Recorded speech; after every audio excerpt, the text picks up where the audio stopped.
I'm here to start telling you another story. Everything isn't all peaches and cream and lots of fun, and we have had our accidents and things like that, so I thought I'd tell you about a couple medical stories. This one was January of 1979.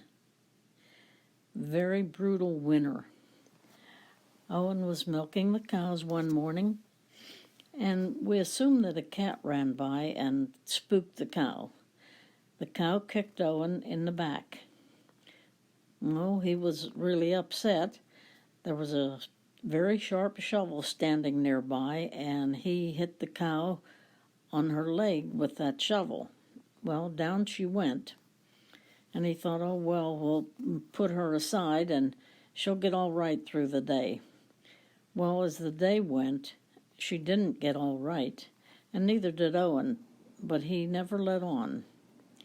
It was a day that we had to go get wood shavings from U.S. Steel that we used for bedding.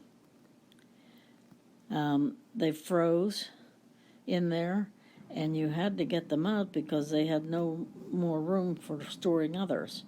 So we took the dump truck, he and Robert, and went into U.S. Steel to get these shavings. Well, before they could even get them out of the bin, they had to chop ice for about a half hour. They came home and brought the shavings, checked on the cow, and she was still laying there, so they decided she had to be hamburger.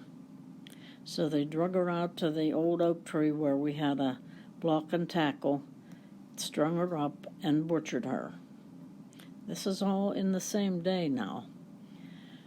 When that was done, of course, I came in and had supper, and the evening went and everybody went to bed.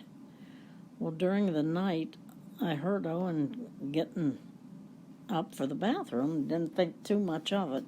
I knew he didn't feel good because he was doing a lot of moaning and groaning, but he wouldn't listen to me and go get checked. So then we heard a crash in the bathroom, and Robert and I jumped up and run in, and he had passed out on the floor.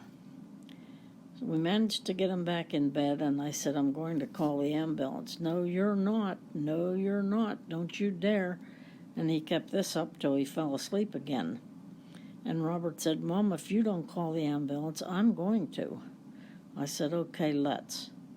So we called the ambulance, and while the ambulance was on his way, our good neighbor, Rick Freilich, had a pickup truck with a snowplow on the front.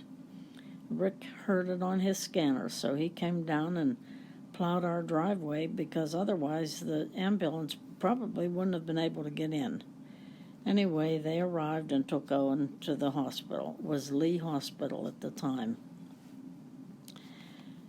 They had to operate immediately. When the cow kicked Owen, it had ruptured his spleen, and he had been bleeding internally all that day. When they went to operate on him, he went into cardiac arrest. They used the paddles and were able to bring him back, but they're still preparing for the surgery, and out again he went. They thought they were going to lose him, and I did too. But they managed to save his life. Dr. Yates operated on him.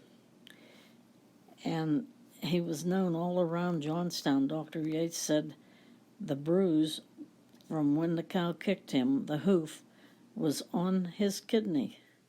And that got known all over Johnstown. And people said, there goes that guy that the cow kicked, and he's still alive. Well, okay. So he was in the hospital about a week. And one day when I went in, and he seemed to be feeling pretty good, but not saying too much.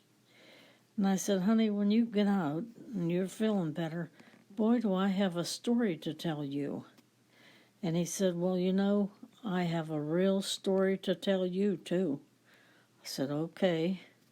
So I believe it was the next day he was coming home, and we got together with our story, which happened to be the same. I told him what he went through, being in cardiac arrest, and they had to use the paddles twice to bring him back. And he says, oh, but while I was out, he said, I was flying We do have our own cemetery here on the farm. He said, I was flying over the cemetery.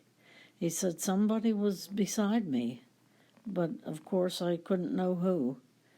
But I could see all these people down at the cemetery, and I wanted to know what was going on and who that was. And he said, so I just evidently stretched and stretched trying to see, and all of a sudden I snapped out of it. He had they called it a near-death experience, and he couldn't wait to tell me about it. But he was afraid to tell anyone else for fear they would think he was crazy. So it went about a month of February or March of that same year, and he said, I have to go down to North Carolina, I guess it was at the time, North Carolina or Virginia. It was North Carolina, and see my brother. I said, okay, let's go. So we had my mom keep the kids for a weekend, a few days, and went down, and what Owen wanted to do was to tell his brother in person about the experience he had. So that got the ball rolling, and Owen was able to tell many people after that fact about his experience.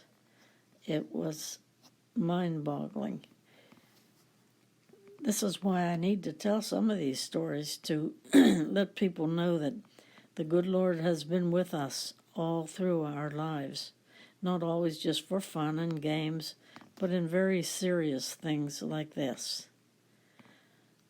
Okay, I'll stop there for now. No, I'll go on. I have a story about myself. That one was in January of 1979. My story was in July 10th, 1987. I was driving school bus at the time, which incidentally I drove for 38 years, and I loved every day of it. I had a little pimple on my right arm, up almost to the shoulder. It was a little pink pimple, and I'd had it 3 or 4 years, and I didn't know what it was. It just was a pimple. But I was reading an article about the danger signs of cancer one time in a magazine, and one of the signs was if the area is real itchy, and this was for me. So I thought, boy, I better get it checked. Well, I had no insurance and no money, and I was telling my neighbor about it because it began to change and got the size of a green pea. And she said, well, go see Dr. Davis. That's where my mom goes, and he does things right in the office, and he's not too expensive. And I said, okay, that I can afford. So I went to see Dr. Davis up in Geistown, and he was the third doctor that I had seen, and they all said, oh, it's a bug bite with residue buildup. Okay, I even medicated one following doctor's orders for a year. When I went in the next year for my physical exam, it was still there. And he says, oh, my God, that's a mole. And I said, well, I did what you told me. So Dr. Davis says, well, it looks like a bug bite with residue buildup, but let's take it off. So he took it off, and I could see that he had walked into another room when he was half done. He said, I'll be right back. And I could see him. And he went back there, he was throwing up. He was so upset. And I didn't think anything, but he took it off, sent it away, and in 2 weeks he called me. And he said, you run, don't walk, run to California, New Orleans, or Baltimore, Maryland. He said, you have a melanoma. And I had it for about 3 years. So I went everywhere trying to get help because, like I said, I had no insurance. And I went back and I told him that. I went to the Cancer Society and to the welfare department in Somerset. No one could help. I went back to the doctor, and he said, well, I had just finished studying under a doctor in Baltimore, Maryland, and he said, I feel that he will help you. So go down there. Oh, I went down there. You had no appointment or anything at the time. Owen and I sat in the hospital. It was University of Maryland, in the hospital lobby from 8 in the morning until 4:30 in the afternoon. Apparently that's when this doctor's office hours were finished, and he did come down and see us and talk to us about this. And he said, well, I'll have to do further studying. So rather than have us come all the way back to Johnstown, they had what they called a Hope Lodge for people that didn't have money to stay there. So we stayed overnight, and then the next day started testing. Well, to make the story a little shorter, his name was Dr. Mukund Didolkar at University of Maryland Hospital. He took this off. It was an 8-hour surgery. Oh, and said, finally after 8 hours, he demanded to see me. And he says, oh my goodness, my head was swelled as big as a huge pumpkin. My eyes were closed. My mouth was drawn down. Must have been awful. Anyway, they took that off. And I was in intensive care for 10 days. The first 3 days, they wouldn't let me have a mere nothing to see myself. What the surgery involved was just magnificent. I call them miracles. It was called isolation perfusion. They detached my right arm, put a tourniquet up in the shoulder, detached the arm, and put it on a heart and lung machine to keep it alive, because they could only zap that arm with a toxic dose of chemotherapy that the rest of my body could not stand. So they drained the blood from my arm and gave it a toxic dose of chemotherapy, took 10 lymph nodes from under my arm, took skin from my belly, and made a graft on this arm. It looks like a big shark bite. In fact, over these years, I've teased all my grandchildren and told them that a shark bit me. And this is what they all still think. We have a lot of fun with it. Anyway, we went back and forth to Maryland every month for about 5 years, then every 6 months. Then finally, once a year, they were able to do all the testing that I had to have here in Johnstown and send him the results. So after about 20 years of hard trips, and we were, of course, getting older, our car was old and beat up. In fact, my sister Dot, bless her heart, and Fred came one day with $20 for us to buy 2 tires to put on our old car to be sure we could make it to Baltimore and back. Anyway, I finally got back home, and it's been 32 years that I have survived. That doctor that did the surgery, every time I would go down for a visit, he was so proud of his accomplishments.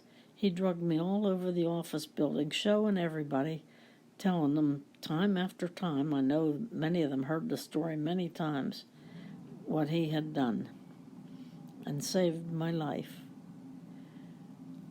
2 weeks later, our youngest son was married, and I went to the wedding, and I even danced once or twice. And 3 weeks after that, I went back to driving school bus. It was the end of August, and the school term had started up again.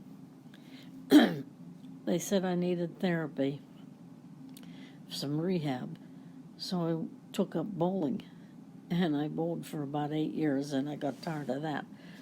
But to this day, I'm able to use the arm, not like it used to be, but it's there, and I have survived melanoma cancer for 32 years. Now, if you don't call that one a miracle, and Owen's being kicked by the cow, I don't know what else you can call them. So that's another phase of our life. I'll stop there.